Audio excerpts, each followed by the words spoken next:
آپ نے کتنی تبلیغ کی ہے؟ لو جو حل چلانے والے ہیں سب سے پوچھ لو کلمہ اس تک پہنچا؟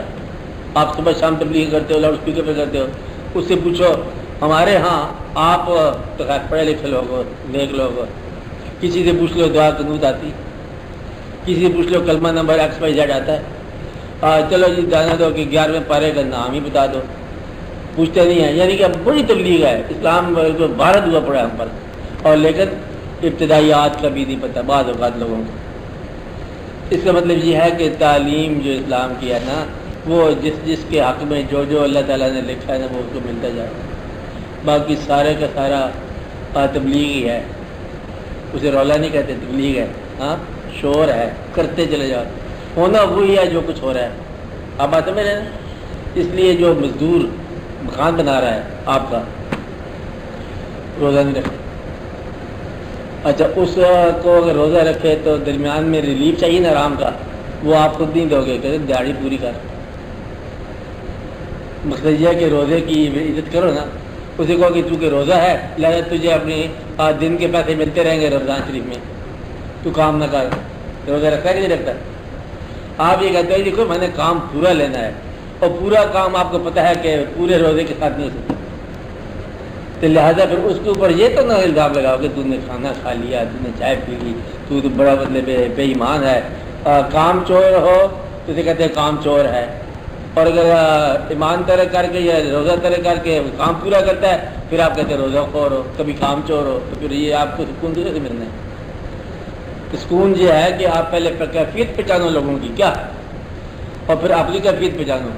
ایک ایسی خواہش والہانہ پیدا کر دی جائے جس کا تعلق دنیا سے ہو، سکون نہیں ملتا. عاقبت سے ہو، پوری ہو کہ نہ ہو وہ سکون ہے. حج کی خواہش میں پہلے بتایا، پرانے زمانے میں آپ دیکھا لوگ کہ میں یہاں ہوں آپ وہاں ہیں، مدینہ دور ہے، ہند کی سرزمین ہے، میرے مولا بلا لو، مدینہ مجھے غریب ہے. یعنی کہ وہ جو خواہش ہے نا، وہ خواہش بذات خود ایک کعبہ ہے. اب بات نہیں، وہ خود ایک نیکی ہے، کیونکہ نیکی کی خواہش پوری ہو یا نہ ہو بذات خود نیکی ہے. یہ اللہ کی بڑا احسان ہے کہ نیکی خواہش میں آ جائے تو نیکی کہلاتی ہے، بدی خواہش میں آ جائے تو بدی نہیں کہلاتی، بدی ہو جائے تو بدی کہلاتی ہے. کیونکہ ابھی وہ بدی صرف خواہش میں ہے، وہ اندر ٹوٹ پھوٹ ہو جائے تو اس کی سزا نہیں ہے. نیکی خواہش میں آ جائے تو نیک ہوگی. اس لیے کون سی خواہش ہے جو آپ کو سکون قلب دے گی؟ وہ خواہش جس کا ڈائریکشن زندگی کے بعد کی ہو، جس کی ڈائریکشن دین کی ہو، جس کی ڈائریکشن عاقبت کی ہو، جس کی ڈائریکشن اللہ کی ہو، جس کی ڈائریکشن اللہ کے حبیب صلی اللہ علیہ وسلم کی ہو. اور اگر وہ ڈائریکشن یہیں قیام کرنے کی ہے، اینٹ کے اوپر ایک اور اینٹ، گارے پر ایک اور گارا، اور کرکٹ کی رنز کے اوپر ایک اور رن، سینچری کے بعد ایک اور سینچری، تو سکون کا نام نہ لینا چاہیے.